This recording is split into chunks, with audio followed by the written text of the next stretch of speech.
hello@passyorgs.com.au if you want to get in touch and send us some track recommendations.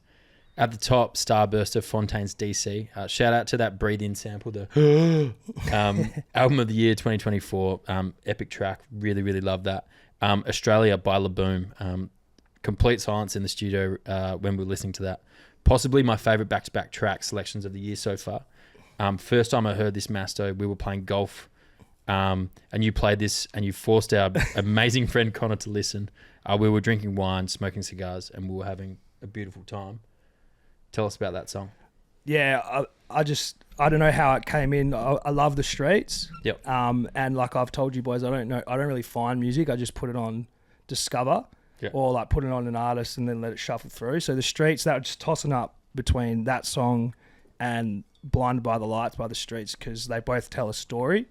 Blinded by the Lights, Mike Skinner, who's for me is the most unique sort of rapper, artist, whatever you call him, almost poet, whatever UK he is, rapper, how he can tell a story with that voice. And UK rap for me is probably better than I grew up on a different thing. You relate to it more. Yeah, I grew up on a different thing, but that now is epic. And then this Andy Laboom song was like, so talking about his Irish dude, talking about his mates all moving away, and I just fucking love it. And then it ends with a little bit of a, feel good too. And he's just talking about how much he loved his mates effectively, and it's sick. And that's the reason why we paired, why I wanted to pair this wine that we're drinking now with that song, is because it's a little bit dirty. Probably the Mike Skinner one's a little bit more dirty than sort of that Australia song. But This is Pheasant's Tears from Georgia, a skin contact orange wine made in Quervy, which is like a big pot that they've been making wine out of 6,000 years. And that's kind of why you get that. I think you said off there, that smell. That's musty, crunchy, rocky, clayey sort of thing. This is not even that orange, but I mean, it's bit funky. So what is an orange wine? What makes it orange? Orange wine effectively is just white grapes macerated on their skins like a red wine would be made. Yep. So it's normally macerated, left. Like crushed and then left to ferment on its skins. Where normally white wine, you squeeze the grapes, get the juice away, ferment just the juice, so there's no colour. You don't want colour. Yep. In orange wine or in Eastern Europe, Slovenia, it's a white wine made like a red wine. Yeah. But massive, always like some indigenous grapes that you can't even pronounce as well, that no one's ever heard of in Australia. From Georgia, Slovenia's massive in it. Italy as well, like the northeast of Italy. Look at Doncic. Well, shout out Slovenia as a whole, great country. Is your, like we've been gagging about this for a long time, but what's the Slovenian connection? Your old man, is it? Yeah, so dad's side of the family's all Slovenian, and anyway, I just love that little country. Sick. Mate, speaking of, sorry to interrupt, Matt. Speaking of that Mike Skinner vibe, dirty, crunchy, that Australia song, cool story, and then a bit of hip-hop, not hip-hop, trancey, electro, fun. Bopping and popping is what I was meant to say. Of course. Yeah, sorry about that fuck up there. I want to recommend you a song. Yeah, I'd love to. Any recommendations? It's mate? called Where You At These Days, and it's by Breathe and Joe Unknown. And I think you'll like it, because I was going to throw it on the end there, but I'll let you guys do your homework. And you text me that.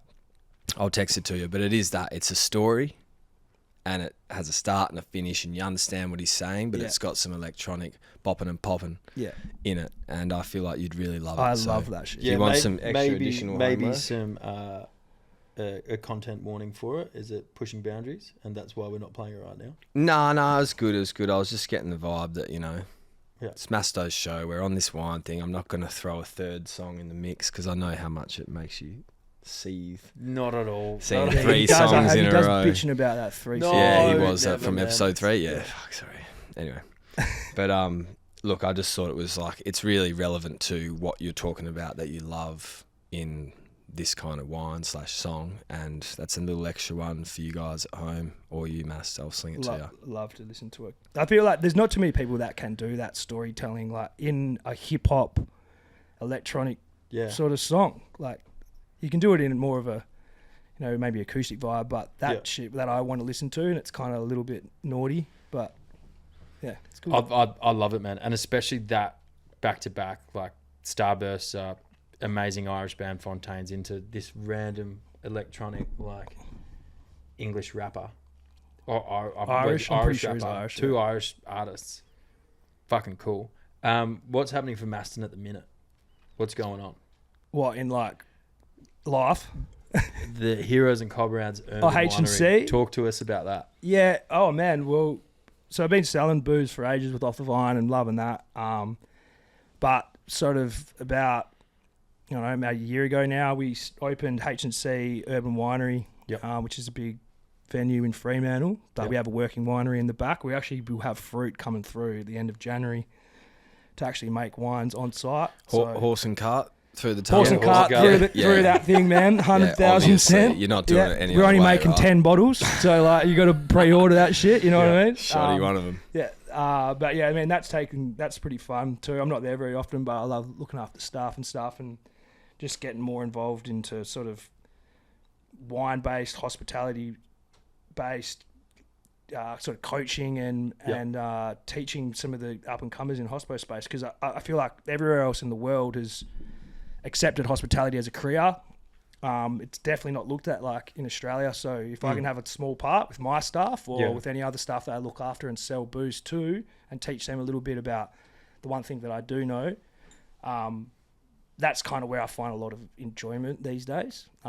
Because of selling the piss things, that's a piece of piss. It comes now, but those like making it better and showing everyone else what you actually got in mind here, or what and this how is trying to execute, or how this might work with some food. And exactly, with the food and wine pairing, but then also like how you interacting with staff. If someone, you don't have to know everything about a wine, but if someone comes to you and be like, "Oh, I don't like sweet wine, I don't want a Sauv Blanc.